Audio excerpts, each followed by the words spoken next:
Adam, we haven't seen each other for about 11 years. And yesterday, you had sent me over a video of you being carnivore, sharing your experience about being carnivore for 2 years. And that is, we'll go into all of that in a bit. I listened to the video. I had a bunch of questions. And my questions come from an alternative healthcare perspective. I help people online with knee pain, and there's always a lot of questions I have from people who are skeptical, people who listen to what the doctors say Mhm. is a solution for whatever ails them. And then you have these anecdotal experiences, or what people would refer to as anecdotal experiences on the internet. And they think, oh, the person's crazy, or whatever their thought is in their brain. And what I wanted to do was the emails, or answering the responses through the YouTube format, and the comments weren't really cutting it in terms of what I thought, like my line of questioning. I wanted to kind of dive down a few rabbit holes with you about your experiences. So someone, including myself, who could possibly be interested in pursuing a carnivore diet, would be able to like start baby stepping it up to that place where you're at 2 years down the road, feeling great. Yes. Well, I was really glad to reconnect. I was delighted that you actually watched the video and interacted with it. That was really cool. I think you were my first question or response that wasn't my direct immediate family. My daughter had Mm. written something, so that was really cool. And this gave us a chance to reconnect. And it's interesting because I remember when I was with you in North Carolina and coming to your Systema classes and also doing some personal classes with you. Uh, Mm. I remember how tight and difficult, how tight my body was, how difficult it was for me to move, how unhealthy I felt, and how frustrating it was because I really wanted to be better. Uh, Fast forward, I'm now 57, and so it's 11, 12 years later, and I feel 10 years younger than when I knew you then. Mhm. My body feels really good, and it probably goes without saying that before I dive in, I need to qualify and just say I'm just want to share my experience about what happened and some things that I've picked up with regards to why, but I'm not any type of expert on health or making Mhm. recommendations. I just want to say this is something that happened to me. Obviously, the fact that I had a video on YouTube means that I'm trying to share that information, but I'm just trying to share it in the sense that uh,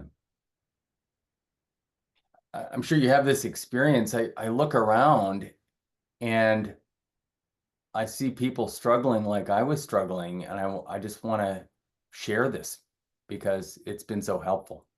Mhm. So, all right, I don't know why I went into that whole deal, but Well, this, well, I think if I can interrupt you for a second, I think we're in a transition right now as a society, as a country, as people, where there's growing mistrust in what the experts say. And what I found is when people solely trust in the experts, and I say solely, that doesn't mean we disregard what they're saying, but there's needs to be an experiment with in and have our own personal experience doing anything to see, does that make us feel better, or does that make us feel worse?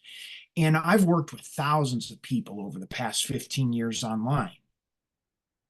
And what I have found is people doubt themselves.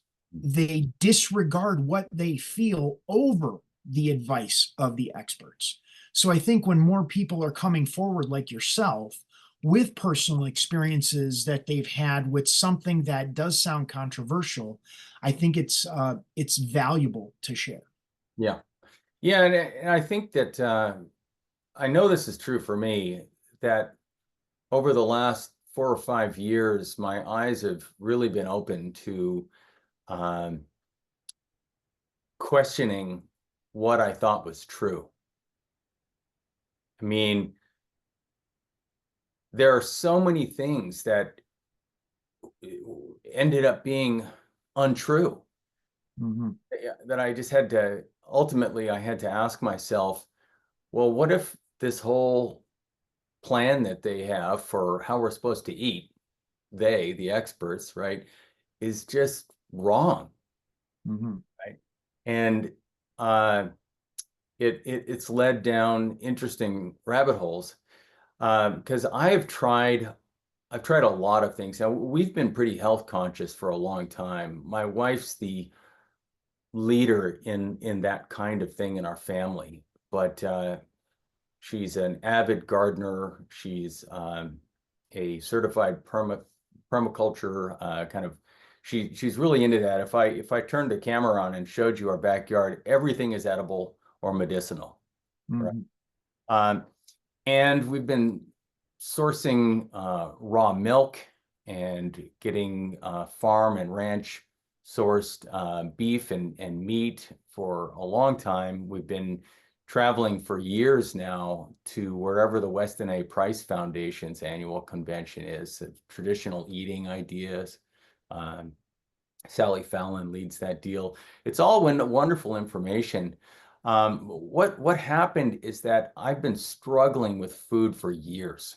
Hmm. I've been struggling with weight, like a yo-yo, with binge and emotional eating, with eating stuff that I don't want to eat, um, and trying to diet and trying to figure it out. And the final straw was right before I started this deal, I was involved in a kind of multi-level marketing, not as a distributor, but as a consumer of a prepackaged meal thing. I watched someone lose a bunch of weight on it, and I was carrying about an extra 20 pounds and feeling lousy. And so I said, well, I'm just going to do it. So I was paying several $100s. Gosh, it was expensive, maybe a week. I was getting these meals and I was losing weight, which really made me happy. You know, they kind of had this overarching philosophy that being heavy is unhealthy. Hmm. So they excuse the fact that their food is not the healthiest by saying, look, well, it's a whole lot better than being obese, right? Hmm. But my wife was looking at the ingredients in these packages and saying, sweetheart, this is not food. This Hmm. is not food. And I came to the realization as I got down to the weight that I wanted to get to that what was happening is I was just starving myself to death, Hmm. putting stuff in my stomach, but it wasn't food. Hmm. And so, I was back to the same old unhealthy situation. And then as soon as I had gotten to my target weight, uh, I just started stuffing stuff in my mouth. I couldn't control it, right? Hmm. Kind of the bend the tree in this direction and it springs back. And right around this time, we had discovered through some hair testing that my daughter had poisoned herself inadvertently with her paints. She had developed the habit of licking her, sharpening her paintbrushes with her mouth and She's using an her, artist. yeah, Like artist. Okay. using her arm as a palette, right? And she had off the charts levels of heavy metals. I think it was chromium.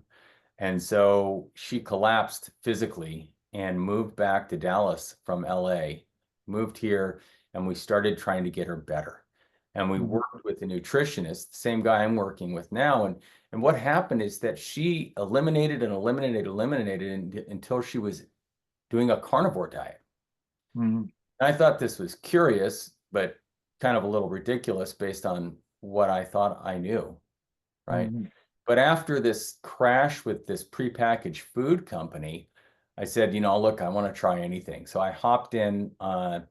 I started up with her nutritionist, and he had me do hair samples and blood samples, and I think urine also at one point, just to get a baseline of my health. And Hmm. I went to what the carnivores call a lion diet. I was eating meat, well-sourced meat mostly beef, drinking water, and have salt on my meat. And that's about it, right? Hmm. And before I go too much further, because I could tell my whole story, I want to just pause there and see if you have any questions about how I got to that. At this point, no. All right. I think that's it kind of gives a starting point for your journey. So this was a couple of years ago where you're looking at 2022. It was so not last Feb. It's what is it right now? September? Yes. Last February, but it was the February before. And I remember because it was Ash Wednesday. We're Catholic, right? And it was the Ash Wednesday, not this year, but last year. So it's coming up on 2 years. Hmm. It's kind of an interesting fast to go directly to a meat fast, a little unconventional by Catholic standards. Um, yeah, so I think I might have mentioned in that other video that one of the first things I noticed is that for the first time in my life, first time I could remember, my farts disappeared. Hmm. It shocked everyone. I had no idea, right? This diet that I was on before with the prepackaged foods, you had a meal in the evening that involved a lot of greens and some protein. Hmm. And I was so uncomfortable after those meals that I didn't know what to do. I was useless for the evening. Um, but a day, maybe 2 days into eliminating all of that, my digestion completely changed. And I started watching videos and reading some articles on what was going on. And the thing that I thought was interesting was that there's a whole philosophy around the carnivore diet. And the carnivores, the folks that are out there, the doctors that I was listening to say, look, we're designed to eat meat. We're an alpha predator. And there was probably a time in our evolutionary history where we did eat plant matter, but that was so long ago that our body no longer has the ability to deal with what they call the anti-nutrients that are in plants. Hmm. Say, look, animals have claws and teeth to defend themselves. Plants have chemicals. There are lots of animals that eat plants and their bodies produce those chemicals or produce enzymes and have ways of dealing with those chemicals, breaking them down and the like. But we're just not designed to do that. Hmm. Our digestive tract resembles, of all the animals in the animal kingdom, most of all the hyena. Uh, Hmm. Probably chased off other predators and ate um, rotting carcasses. We have acidic, high heat digestive systems, and we've been hurting ourselves for years with this idea that we're supposed to eat plant matter. We've been, even though there are cultures, every culture in the world that eats plant matter, and they all do pretty much, except for a few exceptions, they have intricate ways of preparing these things so they're less harmful to the human body, right? Uh, Fermentation. Fermentate, soaking, uh, rinsing, and things like that to pull out the components that would cause digestion distress. Yes, or even poisoning. Yeah, that's right. But the carnivore philosophy is, yes, these are all ways to legitimately mitigate the harmful effects of a species inappropriate diet, Hmm. right? They argue that we're not strictly speaking, humans aren't strictly speaking omnivores.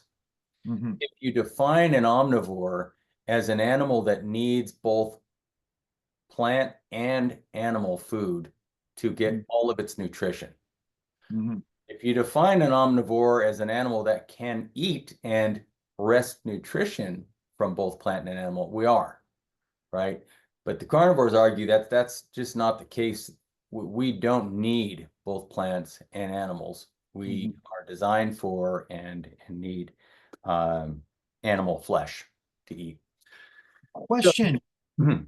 question in and around this is I subscribed to paleo. This must have been 13, 15 years ago. And their thing was removing um, grains and dairy from the equation, which I had a positive experience with that due to the seed coatings that are on the grains that can cause what you're referring to. But you're saying the carnivore philosophy is across the board, like all plants. We have we have some level of challenge in terms of being able to digest them. Yes, yes. Wow. Fruits, vegetables, grains, that is correct. That there are some that are much more difficult for us and even harmful for us than others. Like there's a lot of folks that say, berries are pretty good. Uh, Nature somehow designed them to be just occasionally plucked and eaten by the carnivores. Mhm. Uh, I don't know, but certainly there are some, like one that really gave me trouble besides wheat and grain, gluten stuff, were nightshades, the nightshade family, tomatoes, eggplants, um, Potatoes, peppers. potatoes, all the peppers, right? Yeah. And I found out tobacco is a nightshade. Really? Yeah. Okay. Smoking, vaping, all that nicotine stuff has this really powerful reaction in my body. Yeah. Mhm. Now, they make the point that humans can and do survive and even thrive in certain ways on suboptimal food. And there are, I think, legitimate or valid or there are reasonable arguments and discussions about how a growing population could possibly survive on just meat, right? That civilization was in a certain way built on agriculture. And those are legitimate conversations. I'm more interested personally in the fact that I was having a whole series of health problems, Mhm. and I really have never felt better than I do now. I mean, well, now that's not true. I mean, late teens, early 20s, I felt absolutely indestructible. I felt like my body was built of spring steel, and Mhm. I could pour whatever I wanted into my body. It was fine, but it felt better than I felt in decades. So as long as I'm able to source meat and eat it, um, I I'm I'm doing that. Mhm. Uh, it's an interesting thing because as we get older, our body's ability to produce stem cells decreases. Mhm. And the stem cells play a huge role in our body's ability to regenerate and recover from damage that happens to our body. Working out, injuries, accidents, traumas, surgeries, things like that. And of course, when we're younger, the body's more resilient than when it's older.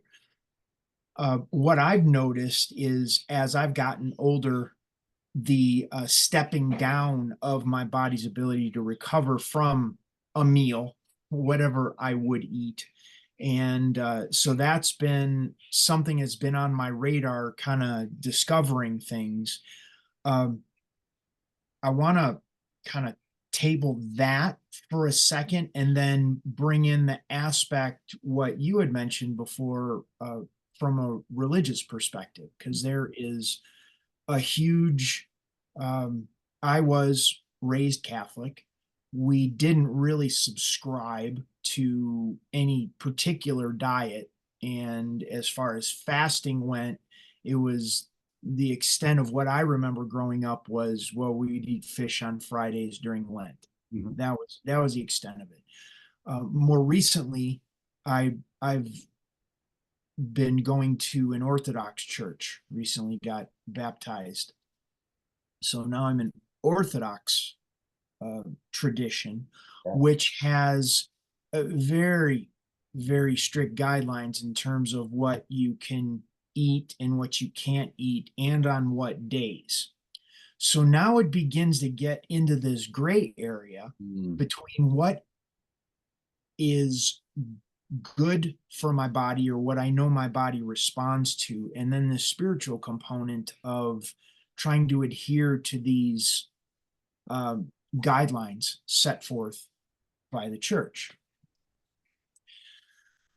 I've had huge pushback, my own pushback with those strict guidelines and trying to figure out where's the balance in all of that.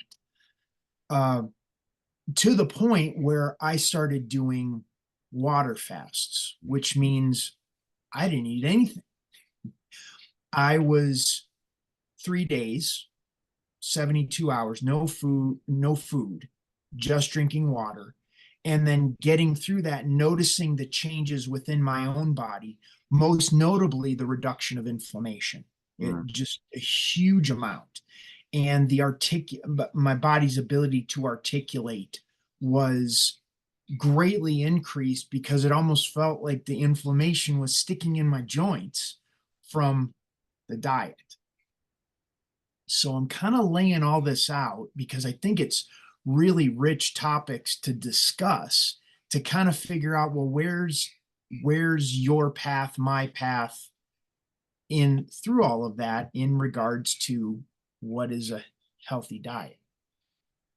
I couldn't agree more, and I'm delighted that you are open to those kind of topics. Um, I, I I practiced as a Ruthenian Byzantine Catholic for years, an Eastern Catholic, and have a lot of Orthodox friends, and I'm familiar with the Eastern fasts, and it opens up this amazing. Okay, so my Catholic friends talk to me about this carnivore thing that I'm doing. Most people think it's pretty ridiculous, and they think they think it's extreme.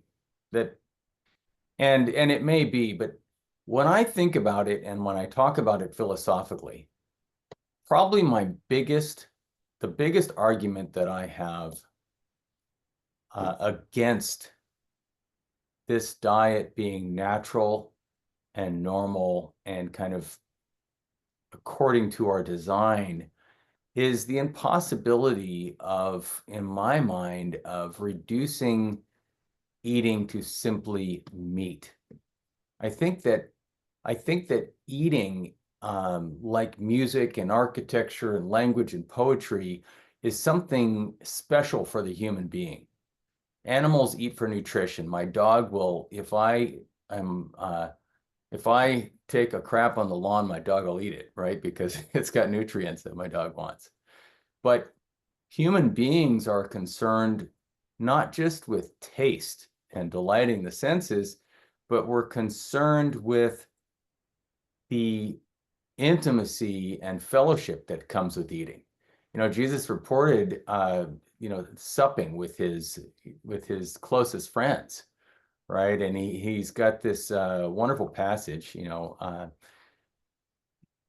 um, what is it? I'm trying to remember what leads up to it, but he basically says that I will come in and I will sup with him. If a man welcomes me into his heart, right, then I will come in and I will sup with him. And I think about what that would look like, right? What does it mean? Does it mean that we all cook up some meat and just eat some meat? No, I'm imagining grapes and dates and cakes and this whole feast that seems very human. So what I'm saying is I'm experiencing a lot of health benefits from what I'm doing, but people ask me if I'm always going to do this. And I tell them I don't know, because I think an ideal vision of human eating has a variety of things. And so maybe I can at some point add things back in selectively based on a restored digestive system and restored health, and making certain that I've eliminated certain things that are very harmful to me, right? So when it comes to the fast, the fasts plural in the liturgical year, I don't really know what to do with that. My Orthodox friends are much more serious about fasting. Catholics, that's really eroded a lot over the years. Uh, Mhm. it's almost just kind of a suggestion, although during Lent, you really are supposed to, refrain from meat. And what I tend to do during Lent on those days, on those Fridays, I mean, is I just eat fish. Okay, got And it. I do some dairy, right? But I don't do bread fasts. I've been to monasteries where they do bread fasts, and I have to do the same thing that you do, is I Mhm. just do water fast if Yeah. everyone, right? Yeah. I hear you. It seems to be a challenge, and I almost the choice for me almost seems where and I've been reading bits of the Bible, and I'm by no means a scholar on any level. But there was something that I was reading in, it was written by Paul, and he was talking about the transition from the Old Testament, which was very much more external Yeah. in terms of like the law of what needed to be followed, where the New Testament was there was a transition more to the internal, like what guided by spirit in that sense. And in my understanding from that, there is a idea of fast, of challenging yourself, knowing yourself on a deeper level during those times. And the church kind of set forth this guideline that it's like, okay, you could only, no meat, no dairy, no wine, no oil on these days. And then these other days, you could have fish, you could have wine. It's from a rational mind or from thinking about it, it doesn't make sense because there's a deeper spiritual meaning to what's going on. And that's where I'm kind of vacillating right now. That's my internal struggle, is vacillating back and forth between what are the rules to follow in this earthly plane, and what are the other um, deeper meanings Mhm. to that fasting. So it's been quite an adventure. Yeah. So when I heard you share about the carnivore piece, I'm like, okay, how does that work with all of it? But I'm Well, can I I'm yeah. Go ahead. Go ahead. comment on that? I was recently listening to a speaker talking. She's I don't know if she's Orthodox or Catholic. She's a nun, but she was talking not just about the seven deadly sins, but the eight deadly ideas or mindsets. I don't remember what it was exactly. She's going back to old saints. Um, but she was talking about gluttony, and she said that gluttony isn't just eating too much, but it's also being finicky about what you eat. Sure. Right. And one of the biggest objections I get, people, when I talk about carnivore and people say, oh God, I could never do that. I need my X, Y, or Z, right? Hmm. Is they hate the idea, and it actually can be difficult in practice, of losing all that variety in your diet. Hmm. I mean, I eat meat fried in fat with a few eggs for most of my diet, for most of my meals, right? Hmm. Now I can switch up to meat. Sometimes I'll make liver, but usually cost-wise, it's as healthy as ground beef as I could get. It's kind of Hmm. stable. And so you can get this deal where even though you're eating meat, you're kind of living a penitential life. Hmm. Everyone else wants to go out to Indian food tonight, and there's going to be rich curries and all this stuff. And oh, I love curry. I love Indian food. But for me, it's hamburger fried in suet, with a couple eggs, right? So Yeah. it's got its own kind of penance. But I mean, since we share in a certain sense this relation to the spiritual, um, I think that the spiritual disciplines handed down to us by the church fathers, by Christ himself, really would supersede almost anything physical, that wasn't actually harming, right? Sure. So that, it's I remember Stephen Covey's analogy of the big rocks in the bucket. You know what Yes. I'm saying? Yes. That's a big rock. Hmm. That's a really big rock that has to be worked around. There's this whole line, this whole passage in the Bible where a blind man was healed, and he's grilled by the Sanhedrin and the Pharisees about who healed him and what the whole deal was. And he ends up throwing his hands up and saying, "Look, I don't know.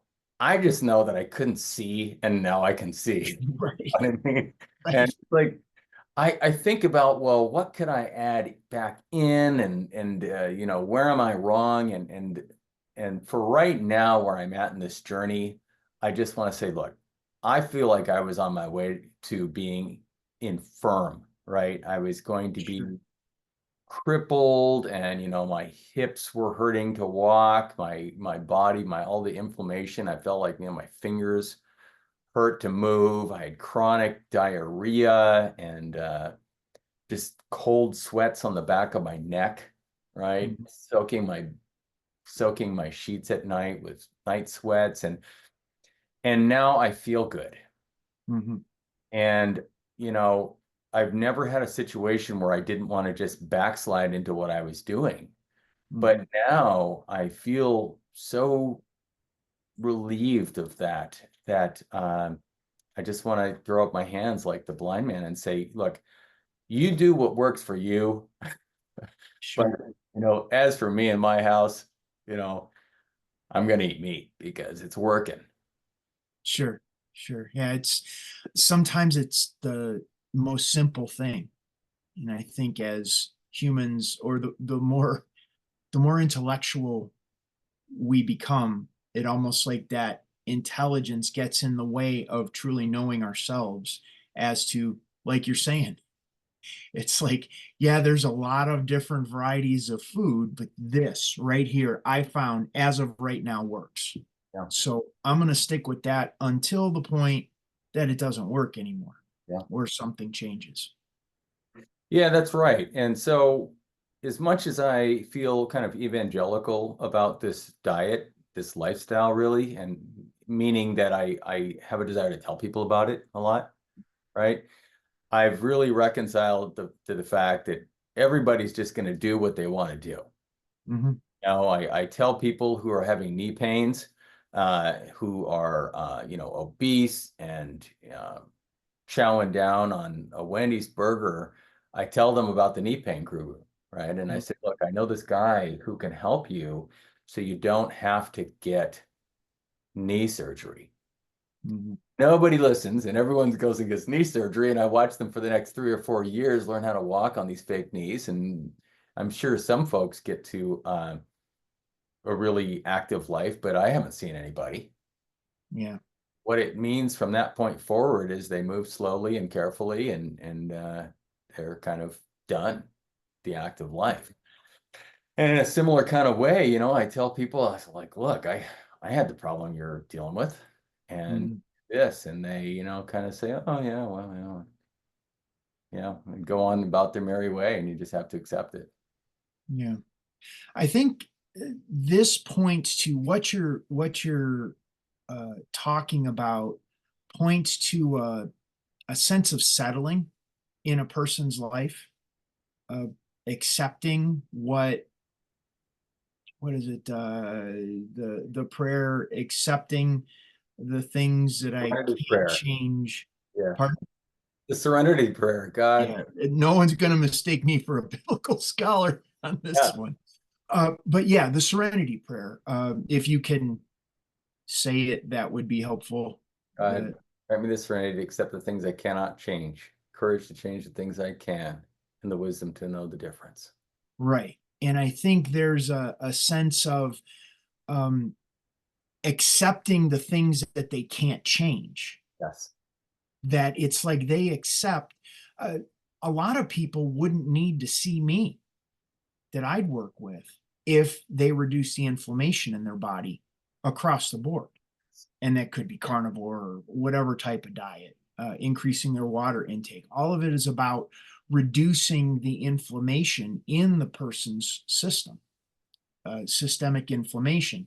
You have inflammation locally in the joint from an injury, accident, trauma, surgery, something like that. And then you have systemic inflammation in the body from diet, exercise or lack thereof, not enough water. There's a lot of factors that go into it. But a lot of times people can change those. And they're just like, well, I'm 20, I'm 30, I'm 40, I'm 50, I'm 60, whatever age, and whatever excuse they insert into that. And then they're like, and then they give up. They don't take those steps. They aren't willing to challenge themselves with that. What was the term you were using? It's the internal struggle. Mhm. You're willing to have even a little bit of internal struggle to work at it. You know, it's a really easy thing for me to fall into this in any area where I'm doing well.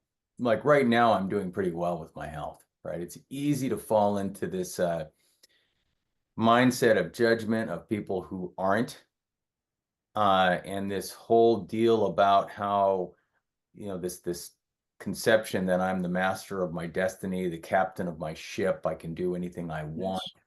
And I can forget that there are other factors. And since we're talking about food, I just want to say that the system is rigged against us.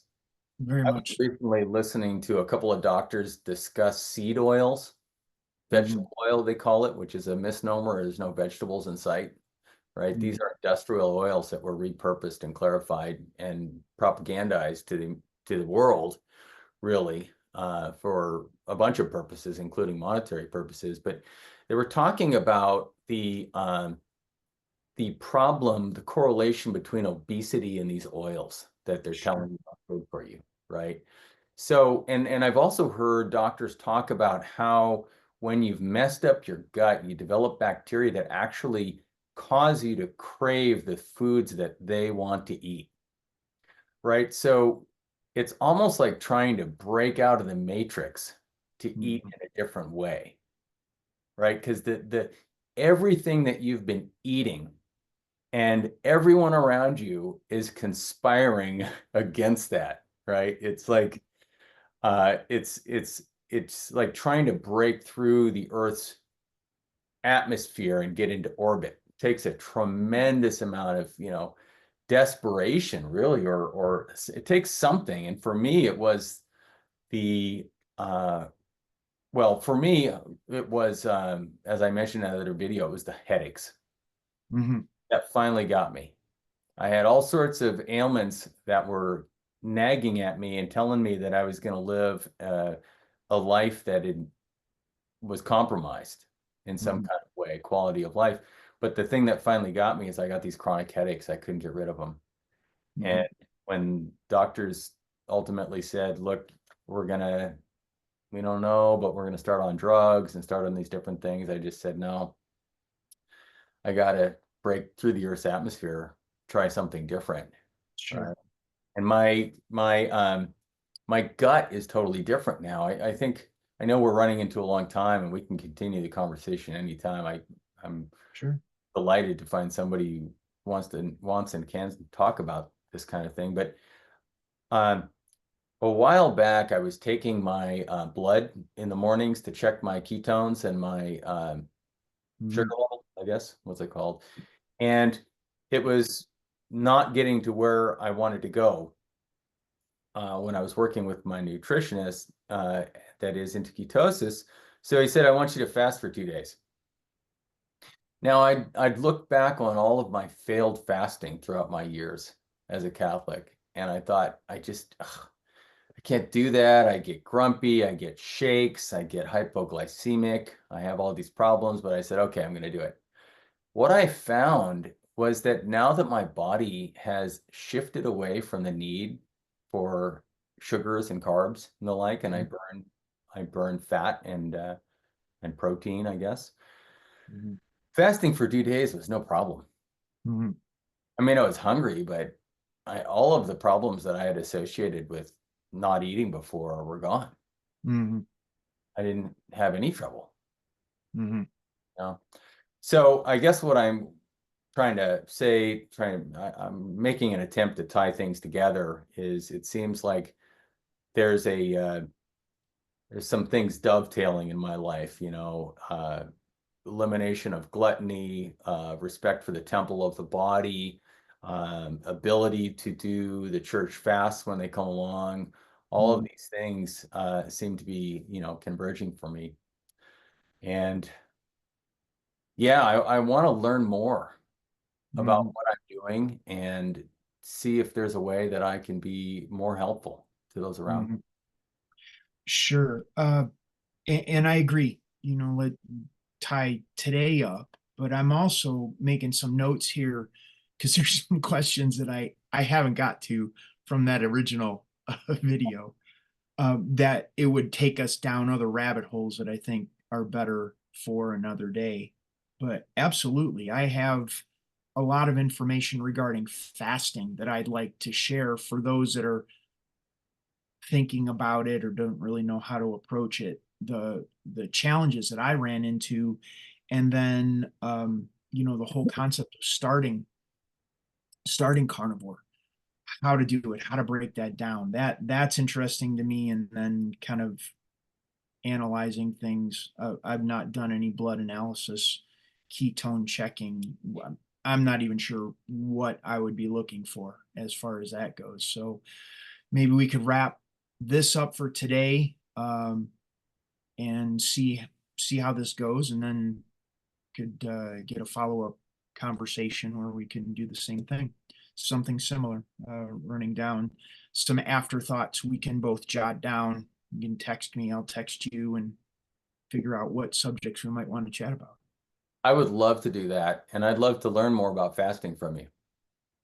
So that'd Sure. be great. Let's Cool. let's make it happen. Okay. Well, why don't we pause the recording? We can chat a little bit offline. Let's do it. Let me pause right now.